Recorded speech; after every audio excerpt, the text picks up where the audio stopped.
Hello, welcome to Walsall United WFC.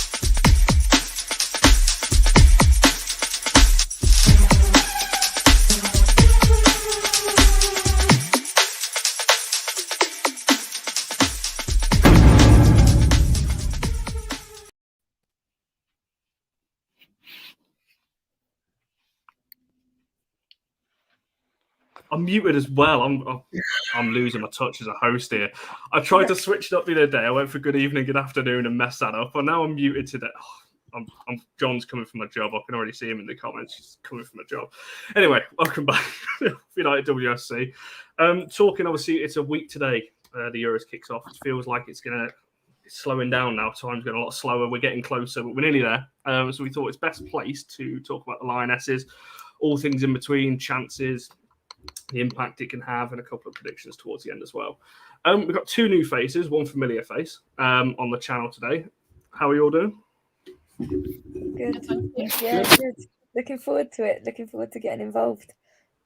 Nice one. Glad to hear it. I think Meg, especially as well. We tried to get you on the show. I think it was February, and I think I had COVID at the time, and it kind of pushed that show right back. So this has been a long time coming as well. And obviously, people will know Rob from the channel, usually delivering United fans kind of nightmares when it comes to transfer news. So hopefully none of that today. No bombshell is going to be dropped in relation to players leaving and potential incomings as well. So we'll ignore that for the time being. We'll start off with kind of the preparation for the tournament. And obviously it's been quite a good year really for the Lionesses so far. Obviously you look back to the Arnold Clark Cup, you look at the two obviously World Cup qualifiers, slightly different games than the two recent ones, obviously Belgium and Netherlands. I just want to come to each of you again in terms of the preparation leading up to the tournament, whether that's obviously helped the team or whether you don't think it matters as much. Obviously, that Arnold Clark Cup was a little bit obviously tougher than the World Cup qualifiers were, but always going to be. But Rob, just throwing it over to yourself in terms of, has the preparation been right going into this Euros tournament? I mean, I think I came on back in when the Arnold Clark Cup was on and said, it's the pinnacle of sporting achievement. It's the trophy that everyone really wants to win. You think of sporting excellence, you think of the Arnold Clark Cup. But no, I think in reality, we've seen I think it's actually been quite good preparation. I would rather have seen us playing top opposition and, maybe getting taught a lesson before the tournament than coming into, playing teams that in reality we should be, a bit like in the Euros qualifiers, and getting a false dichotomy of what the squad is actually capable of. This is why, again, I'll take nothing for granted for tomorrow's game against Switzerland, because I think that's going to be another tough opposition. I think they're the sort of side that are going to be sturdy and dogged. And I think actually that's in the past what England have struggled with breaking down. The Netherlands, I think we were all a little surprised by the nature of the result, but I think it is also worth, caveating that if they'd have been, perhaps better from 12 yards, they could have gone into position being 2-1 up in the second half, and that would have posed its own challenge. But I think in general, you've got to be quite pleased with it, because at the end of the day, we look like a good side. I think, it's not unfair to say that. Yeah, and that's just throwing it over to yourself, and obviously that Netherlands game, do you think that's kind of changed expectations a little bit? That, like Rob said there, it was probably a bigger win than most fans expected. Honestly, I was at that game and it got to like 3-4-1, and honestly, I started singing that it was coming home. I was convinced after that. I was like 5-1 beating the Netherlands. I was like, you wouldn't. I refuse to believe anyone would have put a bet on to say England would have won 5-1 the other night. And that's no disrespect to England, but the Netherlands are a very, very, very, very good team. They're currently the reigning champions of the women's Euros. So how would you expect England to come and beat them 5-1 solidly? It was crazy. I think going back to your earlier question as well, when I watch the games where we're playing the teams that we're very aware aren't as highly ranked as the likes of England and some of our newer opponents that we've had more recently. Personally, I think there's negatives and positives. Positives, the team gets to try new things and gets to put out different rotations and different ways of working, and they get to learn and practice against teams who genuinely are trying against them. Negatives is that for me, the scorelines, when they're massive, I just don't think it's great for women's game. It gives people a lot of ammo. I don't like to see it. I don't think it's a true representation of women's football, but it does also again highlight the indifferences within how women's football is being supported in different countries. But then saying that, like, I can't complain when I'm seeing the likes of Alessia Russo and Ella Toon like bagging goals, Beth Mead absolutely smashing it, especially when you know them to a certain level. And I'm just proud of my pals for doing well, but ultimately you want to see them being tested so that when it does come to opponents who we will need to bring our A game to, we're very much so prepared for that. Yeah, Meg, same question to yourself really before, because I'm going to ask you both a question in a moment. So I know you've both been kind of in and around the England squad the last kind of few weeks as well. But Meg, same question to yourself first off in terms of obviously, the Arnold Clark Cup. I said those two World Cup qualifiers, slightly different games because, as Nancy said, they're kind of easier opponents, but you do get to try different things. Obviously, the two most recent ones as well. Do you think that's the right preparation going into this? Yeah, I think as both of you said, there's been quite a wide range of opponents that we've had. Obviously, in the Arnold Clark Cup, we have Germany and Spain, who are very, very strong contenders going into the Euros. Maybe not as much as we are at the minute, but they're still very much can go as far as they want to. But honestly, I didn't think we were going to win the Arnold Clark Cup. So when we did win it, I think it was a massive confidence boost going into a week now to the tournament. And then obviously the qualifiers, being, those easier games. But yeah, then going into the friendlies, we've had Belgium, who obviously are, a bit lower ranked. We, could play a rotational team against them, bring on different subs, see who fits well into, what positions. But then obviously, as Nancy said, no one expected us to beat the Netherlands 5-1. And, we were, maybe exploited a bit in the first half with the balls coming over our defence. But, we were tested, and that's what is going to, be good going into the tournament. So. 100%. Sorry if everyone saw just turn my camera, then the cat would not stop scratching at my door, so I had to go and let him out because that was doing my head in. I want to throw it back to Nancy and Meg, both yourselves. Obviously, I know you've both been in and around the kind of squad the last kind of few weeks or so as well. Just kind of what the feeling is in and around the camp at the moment in terms of, obviously they're not going to come out and say, "Yep, we're going to win it," win national favourites, that kind of thing. But what the kind of feeling is in and around the squad, and Nancy, I'll let you come first. For me, genuinely, there's just a lot of good energy going around. Naturally, they all want to be there. They're all happy to be there. They're all working hard. But I think team morale is really, really high. I think with the management and the backroom staff that they've got in, they feel really, really comfortable and confident. And that's really great to hear. But ultimately, when I'm chatting to the girls, they're happy, they're ready to go, they want to go far. Like you're seeing some content I put up with Rachel Daly the other day, she said she don't care who she's in the final against, England's just got to be there. And I think that sort of says how it is. They don't care who they've got or who they're coming up against, they just want to be there, and they're going to work hard to get there. Yeah, same to yourself, Meg, kind of the feeling that you've got from these players.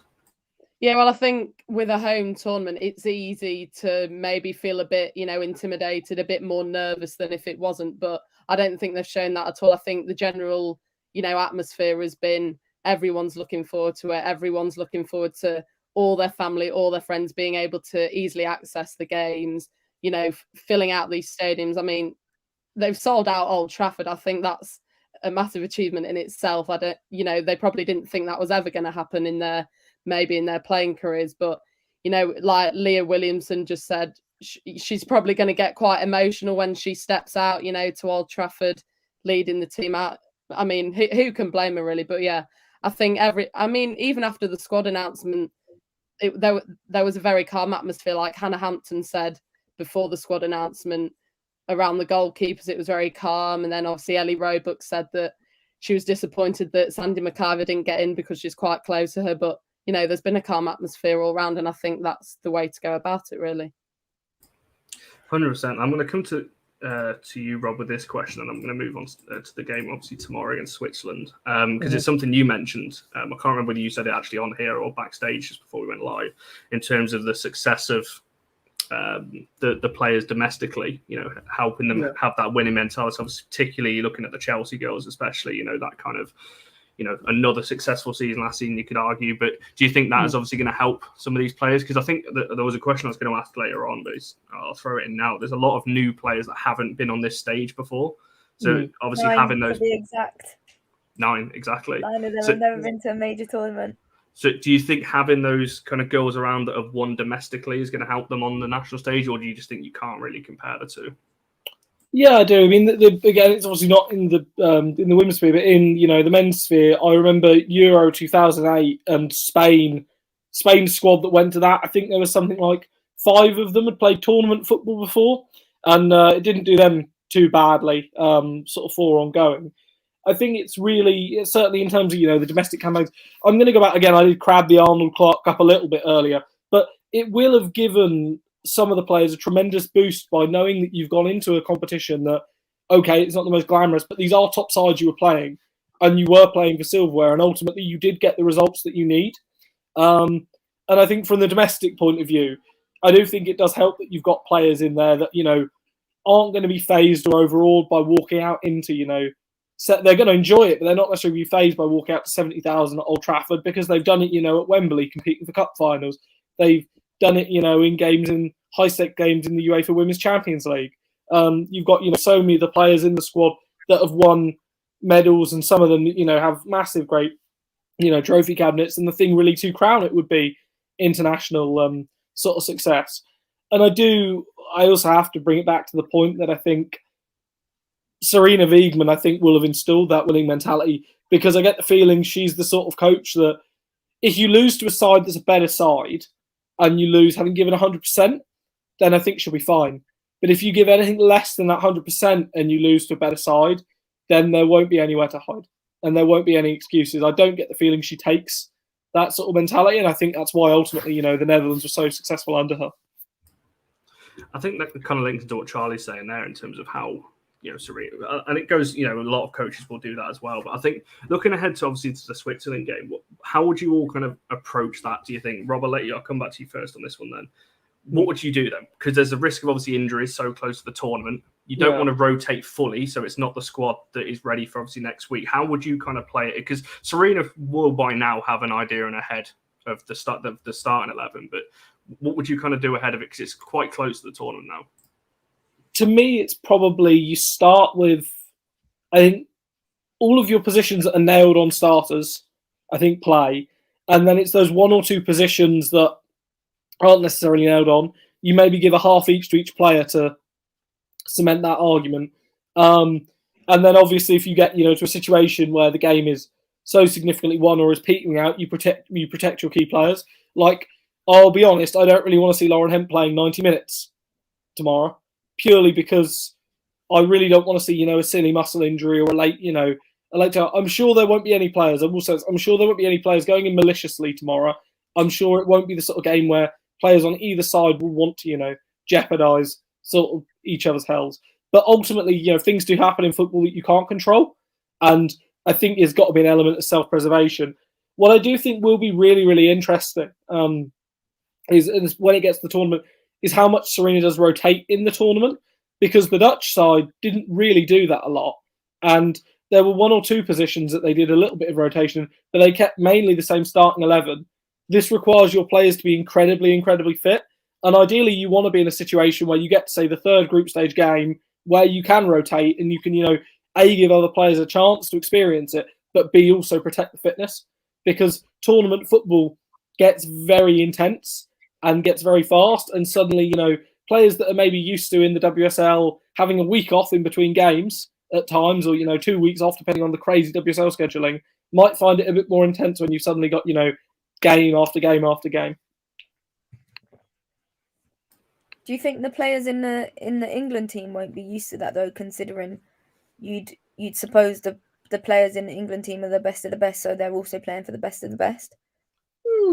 Possibly, although it's one of those things like I think ultimately all the top sides that are there will be used to it to an extent, but I think it's also the conditioning side of things, and also I think it's more the mental conditioning. And this is one of my few qualms, I think, with the the women's game in England, is that there are very few tournaments that are so like hyper competitive.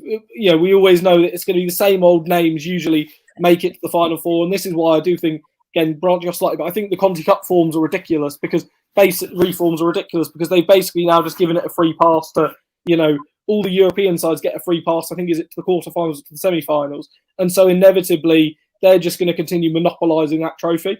I think, you know, that's absurd, but I do think that I do think we will cope with it. But I also think, you know, if you play a very, very intense game and let's say you've got, you know, a last 16 match or a quarterfinal match that goes to extra time, you've then got to, you know, mentally prepare yourself for, say, a semi-final, especially if you then, you know, have the drama of going to penalties, because even if you win a penalty shootout, by that point you're running on adrenaline.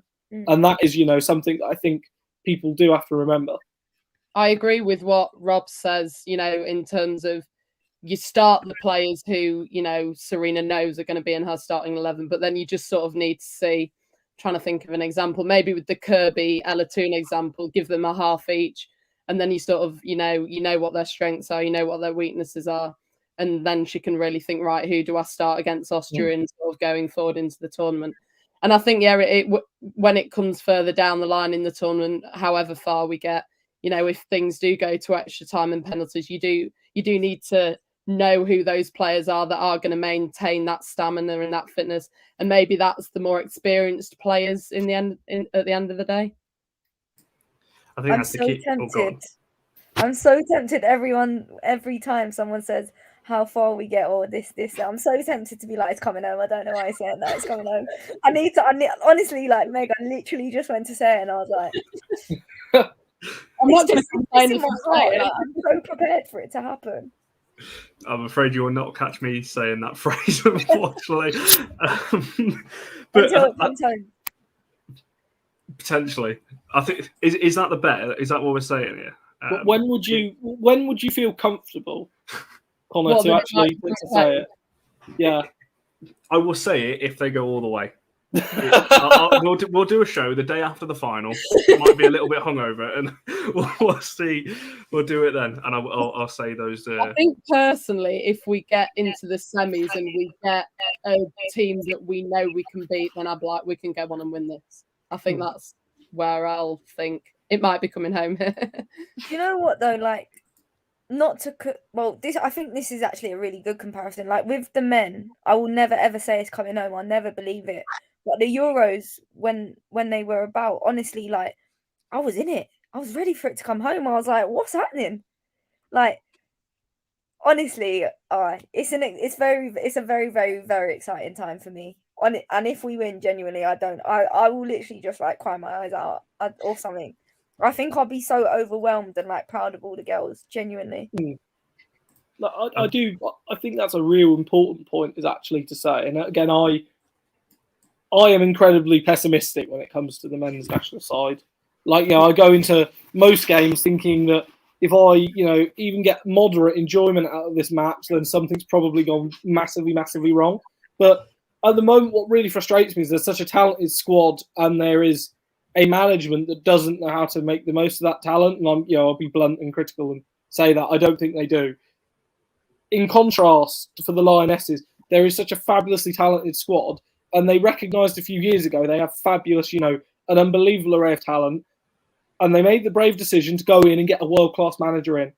And I think it's situations like this in tournaments and international tournaments where you really see what a manager's made of. And that's why, you know, managers' reputations are forged on what they win. And that's what, you know, that to me is the most exciting thing, is that you've got a world-class squad, but you've also got a world-class tactician, a world-class coach, someone that has been there and done it before. And that to me is the sort of, you know, they're almost the one I'd want to have the experience. I wouldn't actually want the players to have an experience of a final or even the experience of winning it before. I'd want the manager to have it, because from the manager's perspective, they then know, you know, right, I've done this. I've made one team do it before. Why can't I make another team do it again? And that, to me, I think is the real big, you know, core differentiator. I think that's probably what Serena's mentality probably is. She probably thinks, you know, I can go on and win this with a completely different team who maybe are more talented, more squad depth than the team she previously did win it with. So, yeah, she should have that mentality, in my opinion. I think that's the key, isn't it? Because I think there's a lot of you see it on social media. Most England fans, we're going to come to predictions at the end, but most England fans are quite confident. And it's strange to me because this is a tournament where I look at and you think there's 7 or 8 winners in this. Yet England fans are really confident, and most teams are. I spoke to some Norway fans; they're really confident. I speak to some Sweden fans, so are they. So with the Dutch, everyone's confident in their team. But there's something around. Maybe it's the home advantage, and we're going to get to that in a moment. Whether being the home nation is an advantage or potentially a disadvantage. Before we get into picking our kind of starting 11, then I just want to ask you all, because I don't think any of you have been on shows since, in terms of anyone that didn't make the squad that you think should have been included at the time. Now, obviously, Rob, I'll throw that over to you first. In terms of, did anyone miss out that you think should have gone to the tournament? I don't necessarily, obviously, like, it's a situation that was completely, get out of hands. But I am really sad that Jordan Nobbs isn't going. I think due to the various injuries and she's had in the past, but also the fact that she's brought herself back to fitness. I think she offers such a unique skill set. I can't think of anyone in the squad that has a similar profile and that similar level of ability. Besides that, I do, again, my Chelsea bias is going to show a little bit here. I'm surprised Niamh Charles hasn't got more of a chance with England, but I think her time is going to come. People do forget, I think, how very young she is, and ultimately fighting for that right back spot at the moment when you're fighting with Lucy Bronze and Jess Carter can't even get a start, and she was probably my player of the season last year at Chelsea. It's incredibly tough. Other than that, I think she got the big calls right. Obviously, there was a lot to be said about Steph Houghton. I think for me, Steph Houghton's a difficult one because you've got to kind of rip the emotion out of it as much as hard as it is to do. She's someone who deserves an enormous amount of credit for what she's done with the Lionesses, and I've got no doubt that she has moved women's football, moved Manchester City women, and moved the sport in general forward absolute light years, and will continue to be an icon of it. But ultimately, I'm sure she would be the first one to admit that she would hate going to a tournament and either being the star attraction and constantly being the focus and figurehead and the point, and potentially being the reason why England can't play a high line, for example, because of a lack of pace, and so that can get exploited. She would hate, I'm sure, to be the first one, and would be the first person to sacrifice herself in that regard. That's not to say it won't be disappointing. I wouldn't want any player to not be disappointed to be playing in a home Euros because it's a lifetime event. But I do think Serena got most of the calls right, and I think that's something again of world-class management and also a ruthless management. Yeah, I think as well, just my United bias and Lansdale's United bias is going to show here. Obviously, Hannah Blunder. I think if we make Champions League last season, I think Hannah's in with more of a shout. But obviously, we all saw obviously how United season ended, so potentially that's why. You're saying talking about that left back, we'll obviously get to that in a moment when we talk about our kind of starting 11. Nancy, Meg, for yourselves, is there anyone that missed out that you think maybe should have made it? I agree with Rob on Jordan Nobbs, obviously. Being unbiased, obviously, because I'm an Arsenal women's fan, but I think any women's football fan knows the talent she has. Obviously, she's not had much luck with her injuries. I think it's been, not the best time for her to be, in and around the conversations. But yeah, if she hadn't got injured when she did, for me, she would have no doubt been in the squad. And with the Steph Houghton thing, I was in that press conference when just after the announcement that Serena did, and she was just getting bombarded with why did you not choose Steph? Like, what's Steph feeling? And I just felt a bit sorry for her because yes, I know Steph's a massive name in women's football, but the announcement is about the team as a whole, sort of thing. So I felt a bit sorry for her in that moment. Yeah, for me, I think you knew what was coming in terms of the selection, if I'm being completely honest. I think the only one up in the air was, would she put Steph in, would she not? And that's not me talking through, would I want Steph in or would I not want in? It was just the general consensus around the women's football world. Is she going to be in? Is she going to be out? I think she's done really well, if I'm being honest. We've got a lot of talent coming through, and some of the players who have missed out, to be honest, I'm gutted for Katie Zellum. Just because obviously when she first got her call up, she then got COVID and couldn't train with the national team around her first call up, I think it was. And for me, I was gutted when that happened to her because I was so happy that she'd actually been recognised. But personally, we've got a fantastic team. We've got lots and lots of talent, and I think she's made some very, very, very good choices, and I'm really excited to see what she's going to do and how she's going to do it. And yeah, we've got great players. So yeah, I think she's made some really good, really, really good choices all round. Like when you look at it realistically, like she potentially couldn't have done better. Yeah. I think it's close, isn't it? I think when you're talking about the name, like I said, the only name, obviously Steph, like I said, Jordan, Casey, like I said, obviously just on the fringes, and obviously Charlie is another United fan there talking obviously about Hannah Bundell potentially, and that does kind of lead us in nicely. I'm going to share. I hope this works. Make sure I've got the right tab. There we go. Right, it's going to push us all around. I've put it in a 4-3-3 because it's easier rather than because we could be sat here all day doing 4-2-3-1, 4-4-2 for whatever it could be. So I've just gone 4-3-3. It's easy. We'll go with that. So we've got to try and do this and come to it kind of unanimous. I think there's some positions that are pretty much nailed down. I think we're going to agree on most. We'll start obviously at number one, then goalkeeper. Are we all? Is it Mary Earps? Is that for everyone, or is there some Roebuck shouts in here? Rob. I mean, I would say that I think if Roebuck didn't get injured, she wouldn't have lost the shirt. And I personally think Ellie Roebuck is a better goalkeeper than Mary Earps. I've said this before. I think Earps is a very good shot stopper, but I do think she has weaknesses in certain parts of her game. This is not me, I don't want to be hypercritical on goalkeepers. I think it's the most difficult position on the pitch. But I personally would go for Roebuck. I'm sure that being on a United page, I'm now going to be banned forever from this channel. But yeah, I personally would go for Roebuck. But I think it's hard to really differentiate too much between all three of the goals, because I do think Hampton is a really, really good young keeper as well. And I think she really impressed me during the Arnold Clark Cup. So to be honest, I think that goalkeeping spot could really be up for grabs in the next few years. I think just very quickly as well, I do actually, I shouldn't be saying this again, United fan on the United channel, but I do actually think Roebuck is a better keeper, so I do agree. But I think after last season, personally, I think you've got to go with the player that's had the better season. Nancy, I see you wanted to jump in there as well. Honestly, I'd put any one of them in goal and trust them. Because I'm not being funny. If you put me in goal, you could put me in goal in a little mini 5-a-side or 3-a-side goal, and I'd be absolutely petrified. So for them to be doing it on the main stage, I'd genuinely trust any of them.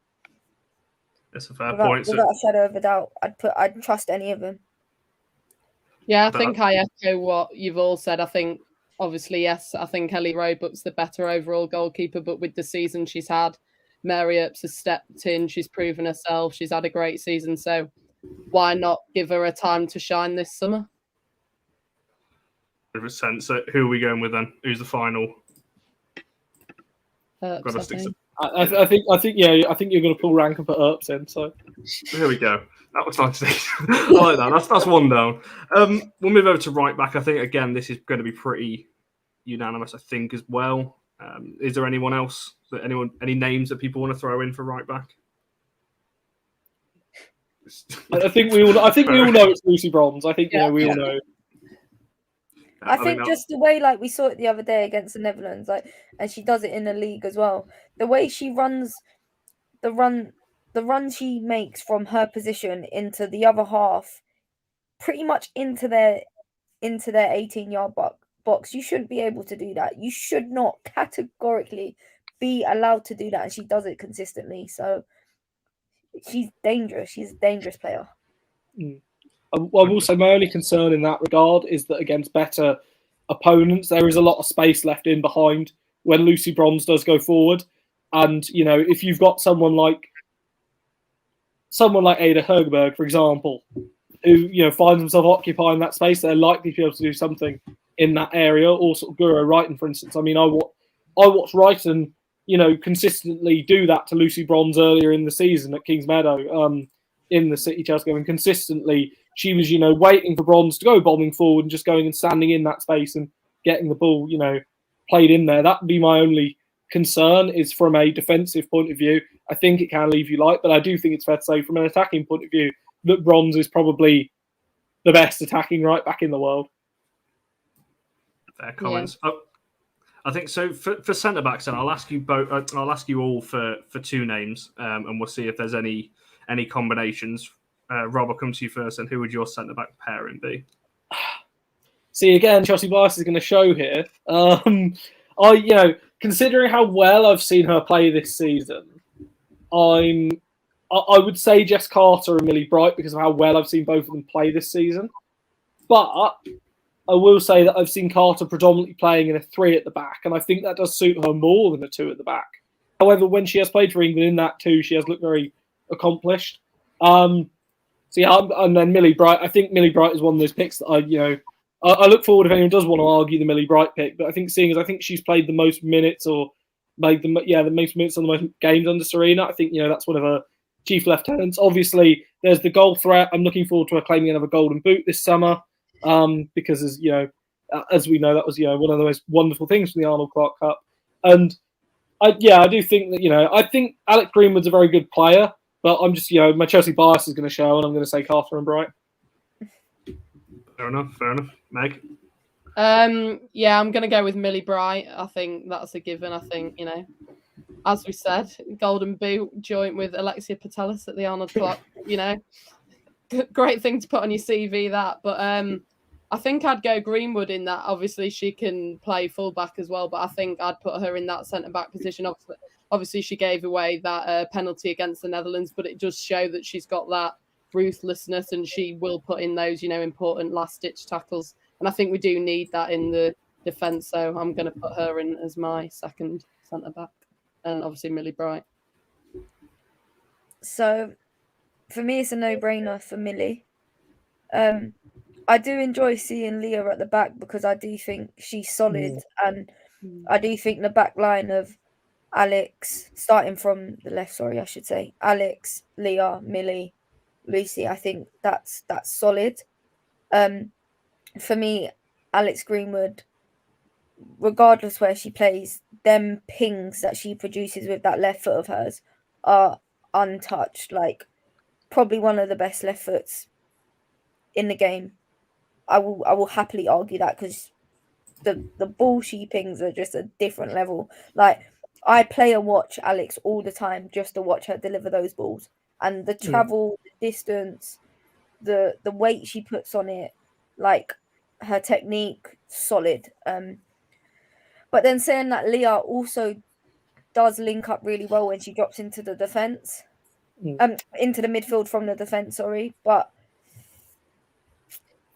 I don't know. Rachel, can you alter the formation at all out of interest? Can we what, say?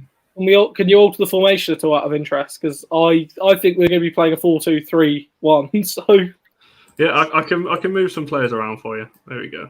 That's what I was thinking. We'll drop them back.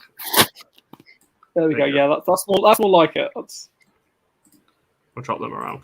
It's a little bit wonky, but we'll go with that. So, Nancy, are you going Brighton, Greenwood?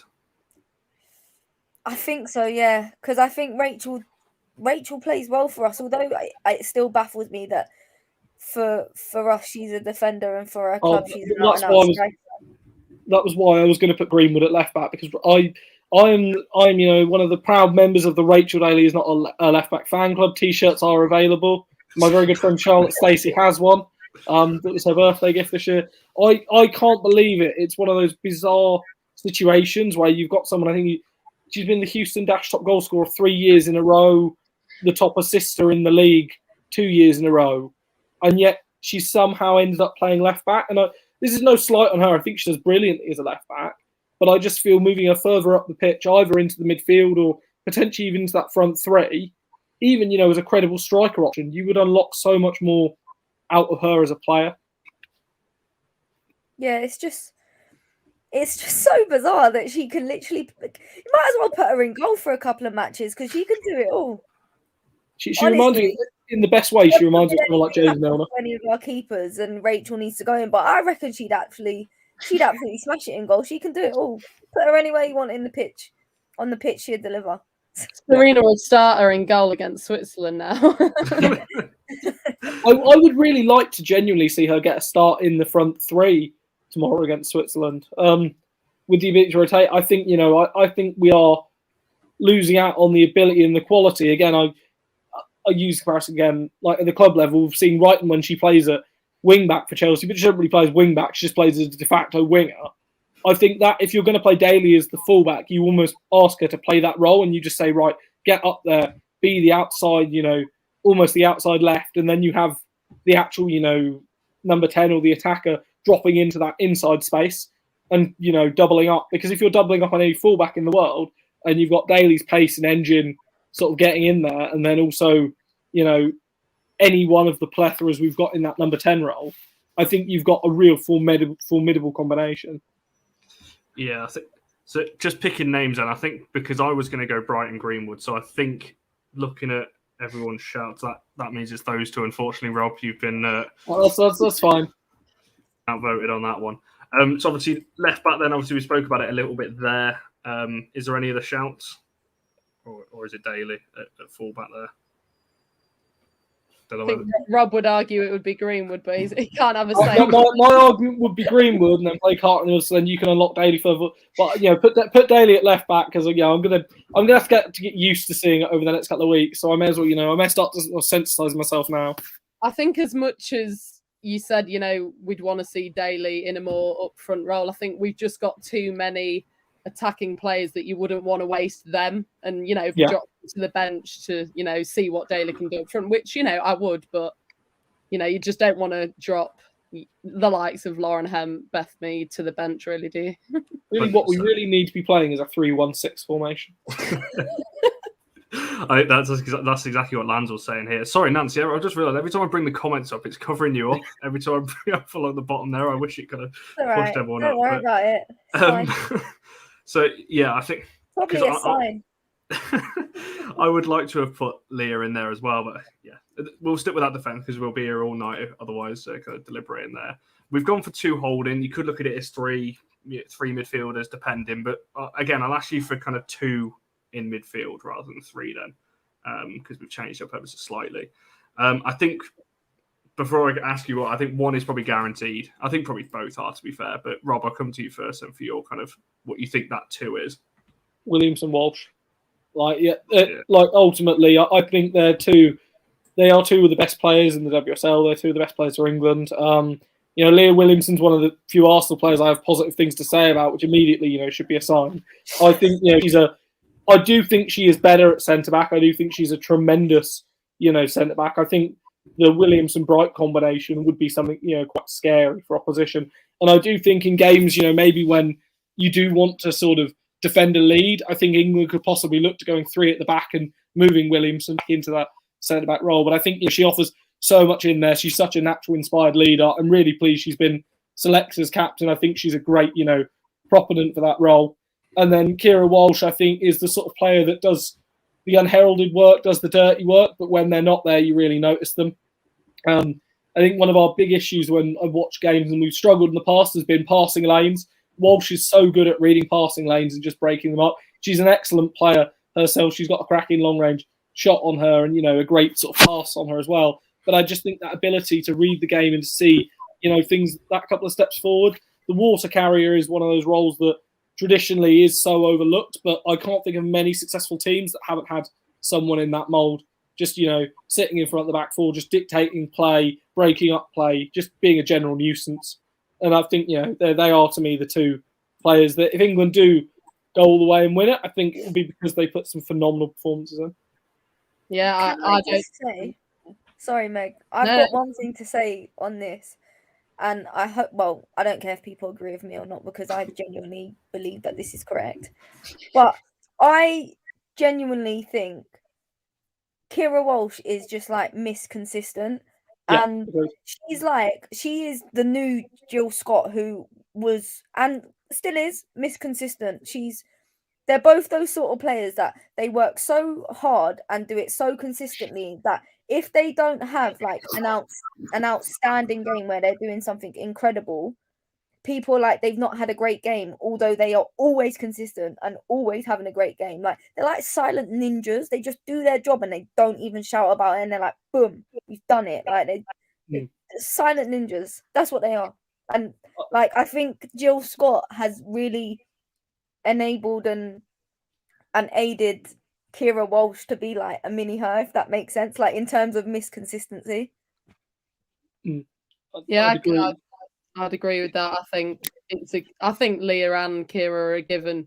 I remember at the media day, Leah just couldn't stop complimenting sort of just the relationship that they both have on and off the pitch. And I think the relationship they have off the pitch really helps them on the pitch as well. They can complement each other's strengths and weaknesses. And as Nancy said, I think they're just those sort of, no one shouts about them because you're going to be shouting about your Lauren Hemps, your Ellen Whites when they're scoring the goals, but they're going to come from that midfield from Leah and Kira. Those balls are going to come from there.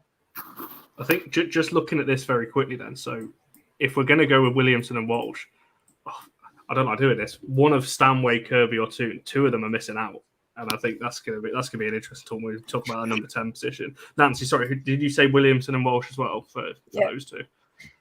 Cool. Just put those two in. Like I said, I thought those would be pretty. I think that was the easiest. Yeah, easiest so far. This is going to be. One final thing on the sort of Walsh point.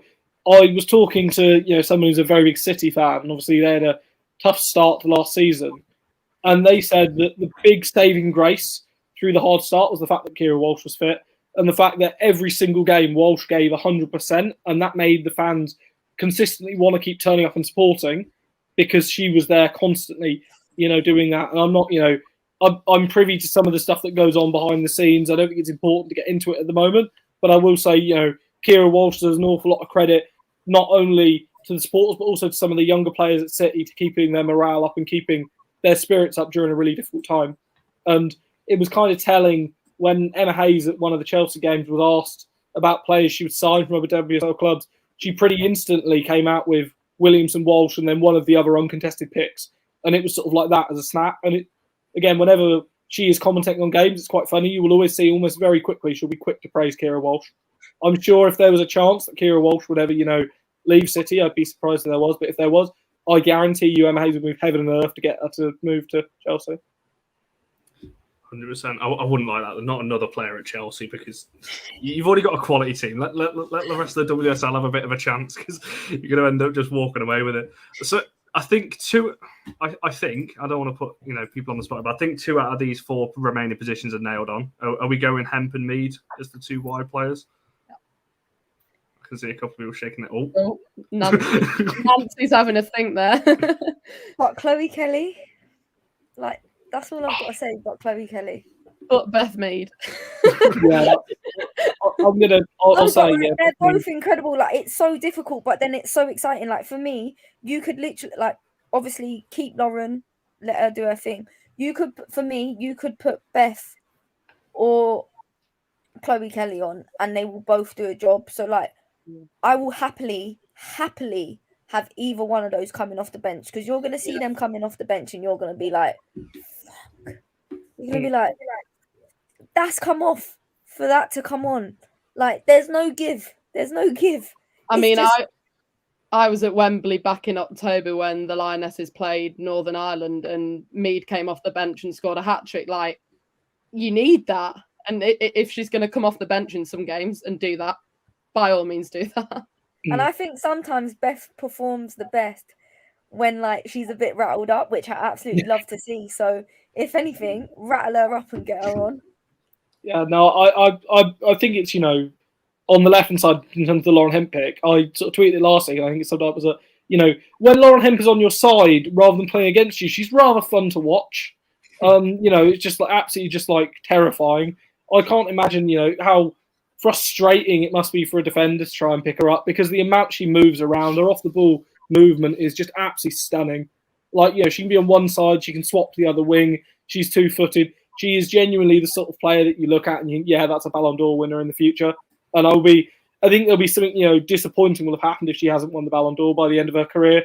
And I don't mean that, the way to sort of, set her up to knock her down. It's more of a case that I think that's the level we're talking about. As on the other side, again, I think Kelly is a tremendous player, but I also think you've got to credit the season that Mead had, and also her, I think, ability to score out of nothing. That's one thing that I think, in tight games, Mead has a really good, ability to cut inside and shoot from range. And sometimes that could be, the thing that decides it. Whereas Kelly is a bit more of that sort of direct, classical, to the touchline winger. And I think, if you can get the right balls going into the box, I think she can get into the box herself and shoot. But I think Mead is that sort of more traditional inside forward style selection. I think you could even make a case for Mead playing up front in some games and playing in, a sort of false nine role. I think that would be quite interesting actually to watch Mead, Kelly and Hempel playing in that sort of, interchanging and be again havoc for defenders. But I do think, there's so much.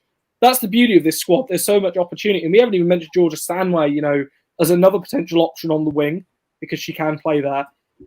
It's just outrageous that you can sort of look at that. It is, one of the most packed squads, I think, in the tournament.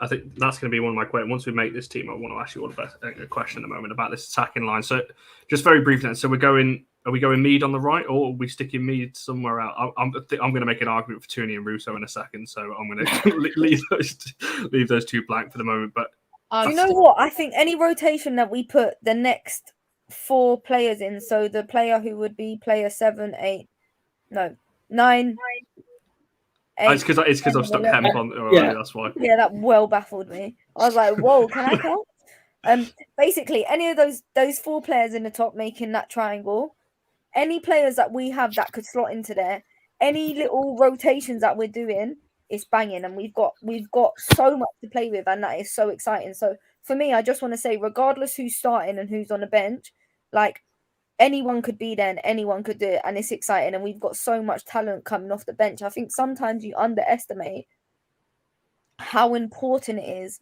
to have those players sitting on the bench ready to come on and completely grab the game, run with it and make a difference.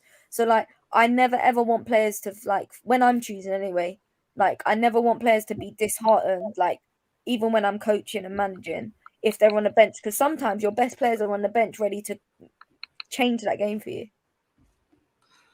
100%. I think that's, like I said, I'm going to ask you all the question in a second about the attack, but just because we are running over just very slightly, I will stick Mead on the right hand side. Like I say, it is close in all of these positions. I do agree. I think you can make an argument for pretty much anyone, particularly in this attacking line. To the 10 position and the number 9. Obviously, I know it says 11 and 8 there, but like I said, I would go Tooney and Roos. Obviously, my United bias is going to show through, but also because I actually think they're the better players in those positions. Now, you could Rob's going to look at me in a second and go, "What the hell are you talking about?" But I would go Tooney and Russo in there. I'll let you fire away, Rob, first because I know you're going to. No, I'm going to let Meg or Nance take the take the first and hear what their views are first, while I can cut my argument. I'd agree with Toon. I think she had a very good game against the Netherlands. Obviously, the goalkeeper could have probably done better with her goal, but I think the position she got herself into to create that chance was absolutely superb. And I think she creates something really exciting going forward. So I would put her in there. Obviously, I think Fran Kirby's an absolutely incredible player.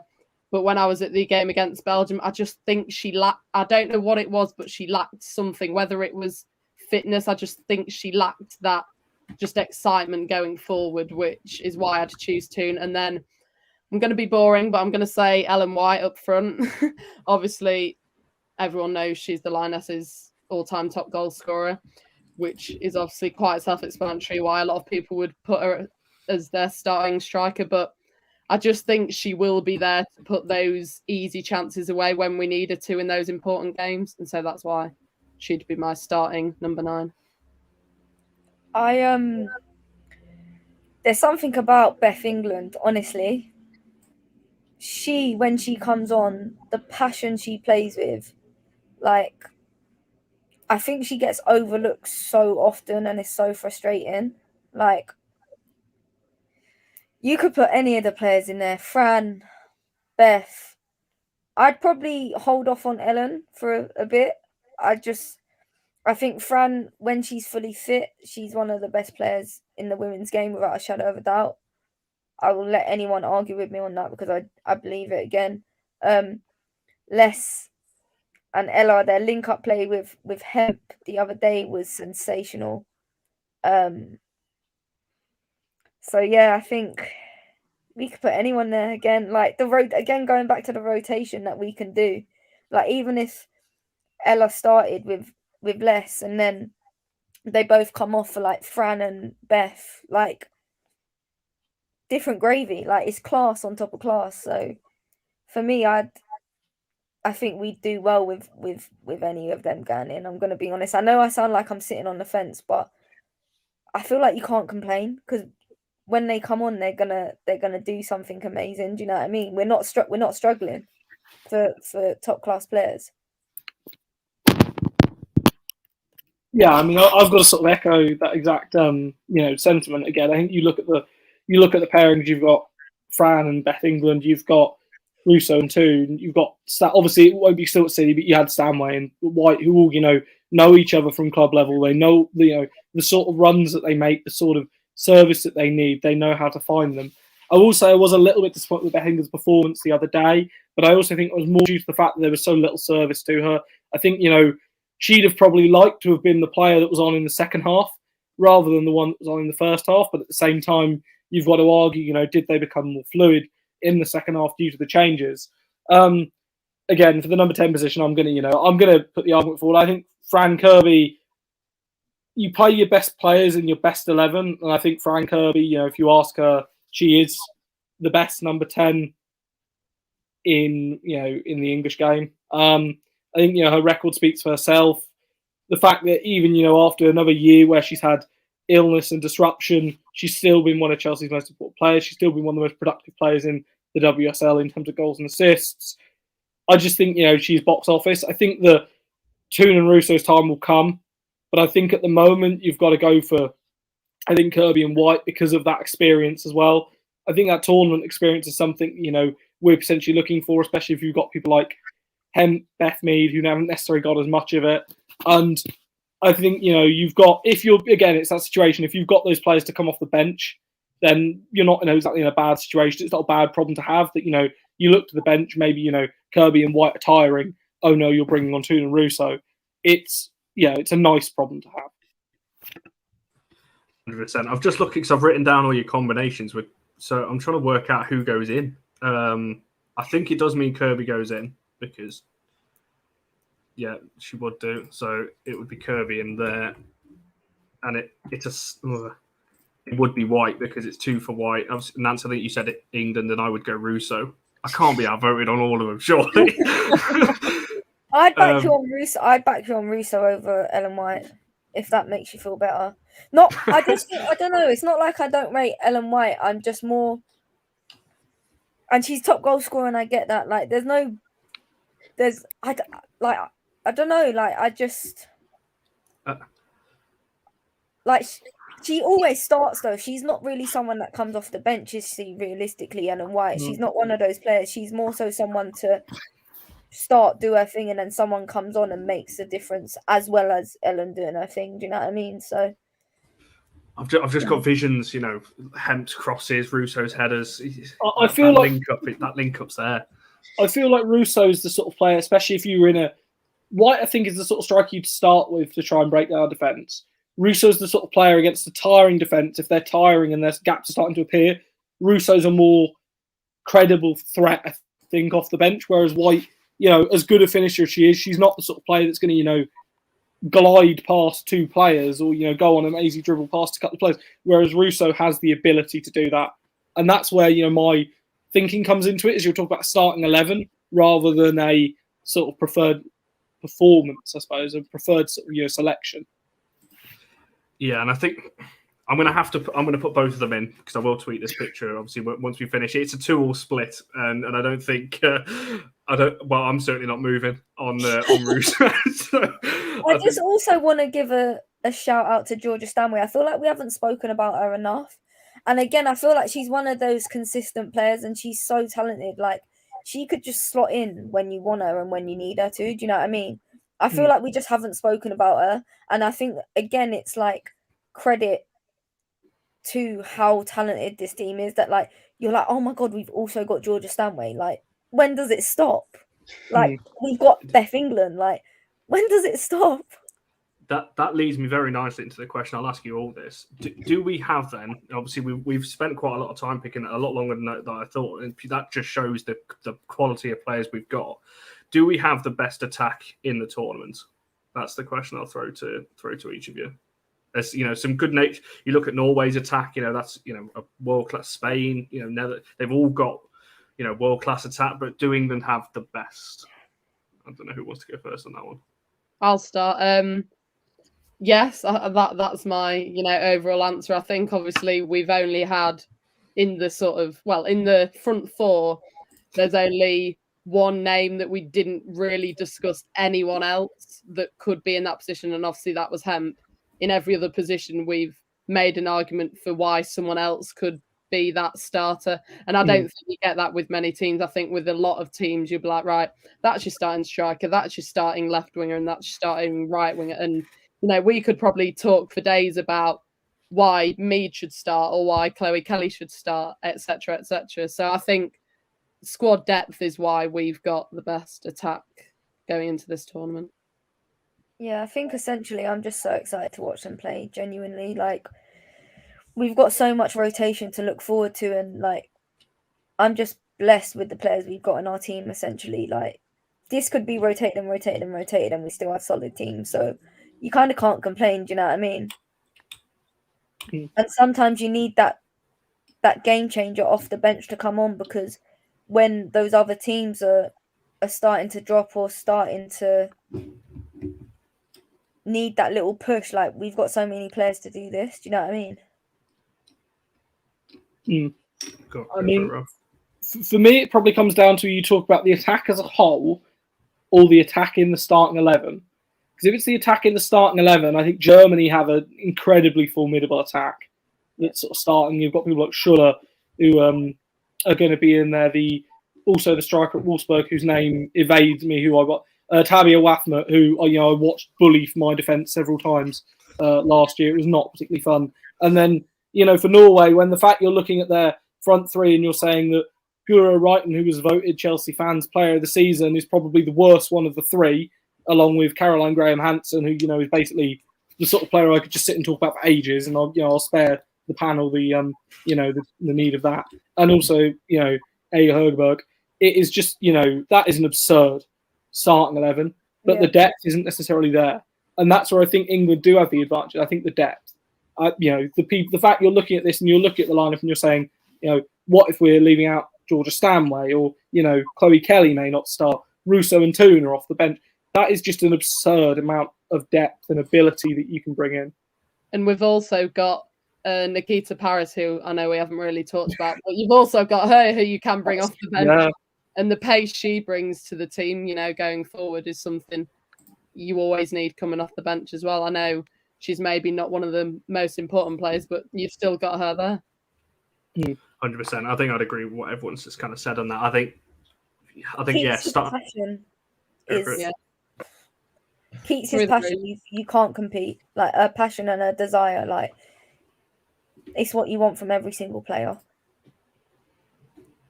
100%, and I'm sure we'll see a lot of that throughout the tournament. I do agree, though, with what everyone said. I think depth-wise, I think you're looking at England as probably the strongest, but I think starting 11, there's probably a couple of nations that maybe just, but it's very close. Like I said at the start, there's 6 or 7 teams, I think, that have got a chance of going all the way. Before we look to wrap up, then, just one final point. Well, before we move on to predictions, I just wanted to kind of gloss over in terms of whether being the home nation is an advantage or a disadvantage. Because some fancy it's one way is it's a big advantage. You've got the home crowd behind you, but then some fans would say, well, that's added pressure. A lot of these players, or some of these players, might not have played in front of regular, massive attendances like that, and we all know sometimes how. Sometimes the British media potentially jump on the backs of some, if England potentially lose next Wednesday, how is that going to mentally affect them? So I'll come around to each of you first on that, whether your kind of opening thoughts on that, Rob, whether you think it's an advantage or a disadvantage playing on home surface. I think, there's arguments to be made for both. I will say primarily I think it's an advantage because I think you're going to get such good atmospheres in there. There's going to be, such a positive wave. I think that's what we saw last year with the men's side. I think one of the reasons that carried them to the final of the Euros was the atmosphere that you start to get building in stadiums, and the fact, it will gradually build to a crescendo. And on the men's perspective, I don't think many people expected, England to do well. It was a pleasant surprise. From the women's perspective, I think a lot of people expect us to do well. And so there's that element of expectation, but also there's that element of, we need to go support this because this could be something really special. And I think that, that does play a big part, especially when, if you've got tight games and you've got a home crowd behind you, that can, sway and really, sway tight matches. Yeah, Nancy, same question to yourself, because like I said, Rob mentioned the atmosphere there. Like I said, that can play two ways. Like we said there, 9 players, first tournament like this, it's great having a good atmosphere, but at the same time, it could flip the other way, and you could get that slight kind of added pressure that the players don't really want. I don't know. You can kind of look at it both ways, can't you? Yeah, like for me, I think it does add a lot of pressure, but I think there's also a lot of comfort knowing that you're on home turf and you've got so many people supporting you, and hopefully a whole nation behind you. I think pressure comes with any tournament, any match, any situation. Like when you've got to perform, there's pressure. So I think the girls, they're professionals. They know what they're doing. Regardless of their experience in major tournaments or not, they're professionals. They're great at what they do. They have their own coping mechanisms. They have a great management and backroom staff around them. They have a great team around them. So essentially, I think they're in the best position to do the best that they can and perform to their potential. And I think having that home support and their family there week in, week out, well, match in, match out, maybe not week, but you know what I mean. I think it's exciting. Like I think they're just gonna really lap it up and enjoy it more than anything. Like when you talk to the likes of Chloe Kelly, like I said to her the other day, like, Chloe, you're the only girl representing from West London. Like, talk to me. Like, you've got that badge on, you're representing England, but you're representing West London, the only girl doing it in our squad. And she's like, it's just a privilege. Like, she's loving it. The smiles are on their faces. They're ready. They're ready for it. Essentially, pressure will always be there, regardless of if it's a home tournament or not. There's always pressure. There's always pressure to perform. So I think, yeah, we've got just as much chance as anyone else has, if not more. Yeah, because the reason for that question, because I kind of looked at it, and I think Charlie's in the comments was obviously helping me with a couple of these things as well. You look at the 2012 Olympics; it helped there. You could argue. Then you look at the Men's Rugby World Cup in 2015, and it had the complete opposite effect, and it was an absolute car crash. Now, obviously, I'm not saying that's what's going to happen here, but that added scrutiny clearly affected that team playing on home surface. So, Meg, where do you kind of stand on this debate? Yeah, I think, as both of you have said, it's overall it is hopefully going to be an advantage. I do think that, well, I hope that if we don't get as far as we want to, that it doesn't put a dampener on the whole tournament being on home soil. I really hope that doesn't happen, because that will really sort of damage the whole reputation. But I think if we're on home soil and we go far, then in the long run, it's just going to be, this is such a massive stepping stone for women's football. And I think it's, if all goes well, with England also hopefully doing really well, stadiums are going to sell out quicker. Games are just going to be so much more exciting, and more fans are going to want to actually travel to watch women's games in the future, and that's what we want. So fingers crossed. 100%. I've just got one final question before we just do a quick fire prediction round at the end. But these kind of intertwine into each other, really, in terms of, I think, Meg, you kind of answered it there. I want to go around the house on this one as well. That does the women's side, the England side, need to go far in this tournament for it to be a success off the pitch? And also, what will a successful tournament be in your eyes? Not just for England on the pitch, but also off it as well.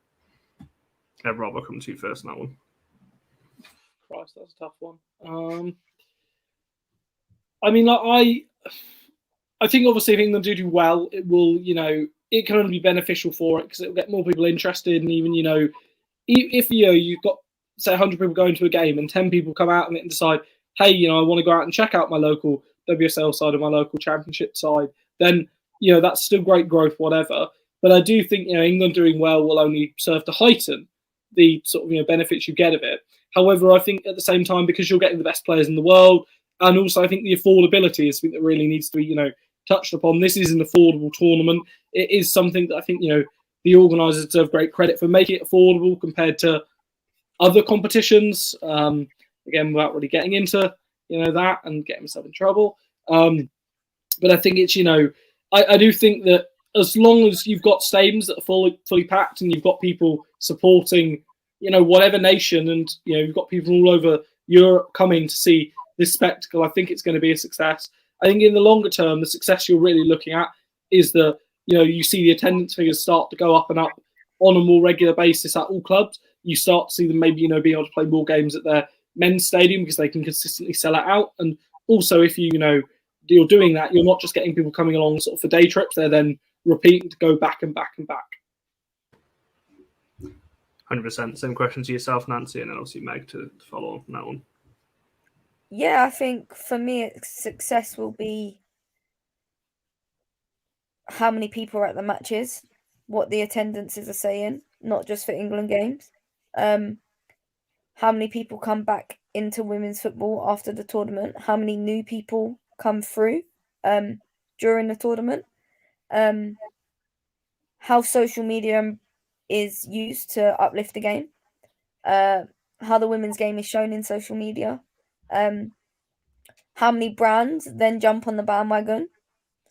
For me personally, I despise brands just jumping on women's football just when there's a major tournament. I think it's frustrating, especially big brands, because they've got money and they've got this and they think they deserve to be in it when realistically they don't care. The same as, let's say, influencers or people, celebrities, whatever you want to call them, influencers, celebrity, people in the public eye, jumping on the women's game and being a part of it because it looks good on them.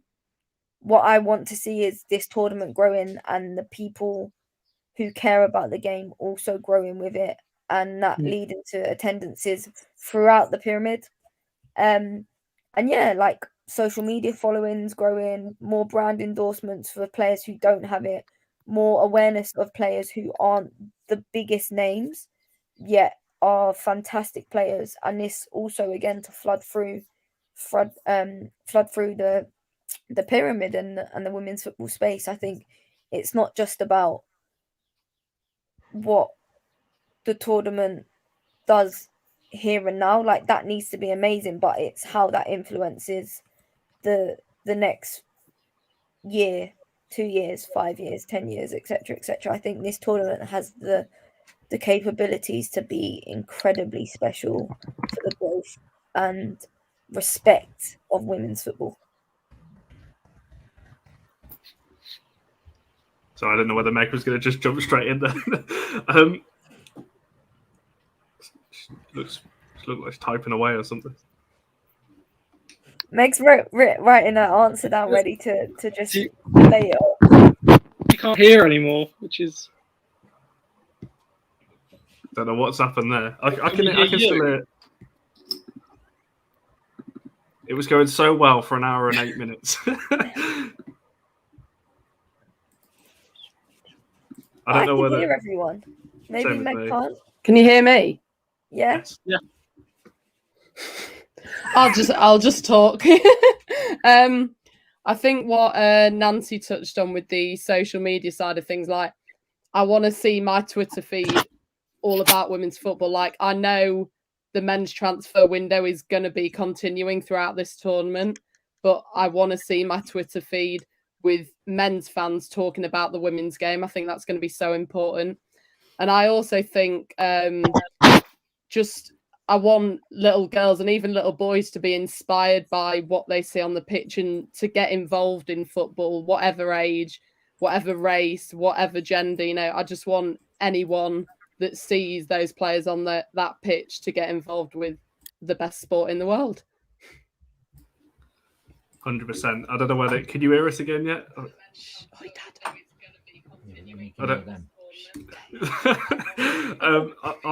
I'll mute you anyway, because I don't know what's going on there. But we'll round it off then with just a quick fire kind of prediction. Come to each of you. I'm going to ask you for three names or teams, however way you want to describe it. So overall winner, dark horse for the tournament, and standout player. That can be Golden Boot winner or anything, whatever you want it to be, but just standout player. I'll come to you first, Rob, on those three. Okay, I'm going to say Germany because that'll jinx them to not win it. So, that's tactical decision making. Dark horses. I don't necessarily think they're such dark horses, but it's been like Sweden. I think are going to really surprise people. I think people will be surprised at how good Sweden are. Obviously, they had the disappointment at the Olympics last year, but they are. There's a tremendous squad, and also Mag Eriksson's there, so I've got to be a bit biased. And standout player, I think Graham Hansen at Norway. I think Hageberg returning will get a lot of the spotlight and a lot of the information, but I think Graham Hansen is just such a phenomenal, fantastic footballer, just someone that makes everything sort of tick. And if we could face Norway without one of Hageberg or Hansen, my controversial view is I'd rather see Hansen not on the team sheet than Hageberg. Nice. Interesting, Nancy. Winners, obviously, I'm sticking with my girls, England. My standout player, I've said this. I put like a TikTok out the other day who I thought was going to be like England's top goal scorer, and I think she's standout. I think Beth Mead. I think she's just gonna smash it, and I really hope she does. Think dark horse. Do you know what? I think Sweden, because they've actually got some phenomenal players, and I think they're really, really going to push to be that team that really make other teams struggle. And sometimes it's nice to be the dark horse or the team that isn't maybe the front runner, because sometimes when you haven't got the most to prove, you go out and do it anyway to be like, well, you didn't think we could, and we have. I completely echo what Nancy said for actually all three. I think I am backing us to win the whole tournament. I think, I don't think I've ever backed England men to win a tournament, which is probably the best mentality to have. But yeah, I'll back the girls all the way. And Beth Mead, I don't want to be biased because I am an Arsenal fan, but she's had one of her best seasons in an Arsenal shirt. I think she's just so ruthless going forward, and she can score goals, she can create goals, she can get back as well. And with Sweden, they've got goal-scoring centre-backs and full-backs. They've got Caroline Sager, who's made so many appearances. I think it's 229, the most capped European international. And then I think being a dark horse, as Nancy said, is actually something that a team might quite like to hear from people like journalists and stuff. It might put a bit of added pressure on, but they might go and prove people wrong and go really far. I think I should probably say, I say Beth Mead as well, because I love to see her enjoying her football, and I think that's one of the reasons I've also said it. She's enjoying herself, she's having fun with it, she's performing well, so why not big her up? I wouldn't say I'm putting her on a pedestal and saying I expect this, that, and the other. I just think she's going to play how she's been playing and keep enjoying herself, and it shows. Like, she wants it and she works hard, and I'm not saying it in a way to put pressure on her. I'm genuinely just saying it because I've enjoyed the way she's been playing, and I want her to continue doing it, essentially. That link up between her and Hemp for her first goal against the Netherlands was beautiful. She was in the perfect position to just put the ball into the back of the net. They are so hard to score them goals as well. Yeah. So incredibly hard, and they made it look so like easy. It was 101 basics, and it's really not. I asked that question, and I don't actually have an answer. I've had about 24 hours since I wrote these questions down. I still don't even know what my answer would be. For winner, I actually don't know, because when I did the little predictor, my semi-final bracket is Netherlands, England, Sweden, Norway, and now I'm kind of thinking. But then Spain, Germany, could you write them out? I've got England, Germany in the quarterfinals, but I think dark horse. I think people are probably overlooking. I was going to say France a little bit, potentially, as a little bit of an outsider. I still don't think they've got enough to go the full distance, but I think people are maybe overlooking them a little bit. Winner, I'm going to have to say England, aren't I? Because I don't think there's anyone up. Sweden and Norway, I think I've got another good chance as well. Same with Netherlands, actually. But yeah, I think I will go with England as winner, and I've never ever done that. Like Meg said, I don't think I've ever backed an England side to go the distance. And standout player, I think it's between Ella Toone and Hemp. If Toone starts most of the games, I agree with what Charlie was saying earlier, and same with Hemp. I think if those two are consistently starting and England go the distance. But another name, actually, Wrighton for Norway is another one that I would say, because she's just absolutely I've run out of class. words to describe her. Yeah. I also just want to give a shout out. Obviously, I've been working with Wolves women this season, and Shan Turner, their goalkeeper, has been named in the Northern Ireland squad, which I think is absolutely unbelievable for a player who's playing in the Women's National League in the third tier of women's football to be called up to a major tournament like this. She must have been speechless when she heard the news, but I think it's absolutely incredible, and I really hope she gets a game because it'll be amazing to see her on such a big stage like that, and she totally deserves it after the season she's had. Love that. That would be fantastic. What a story that would be. Before we wrap up, then, I just want to come to each of you, shout out your kind of socials and where to find you, because you all do fantastic stuff across all different social media platforms. Rob, obviously, you've been on a few times, but where can people find you if they want to give you some stick over some of your England choices?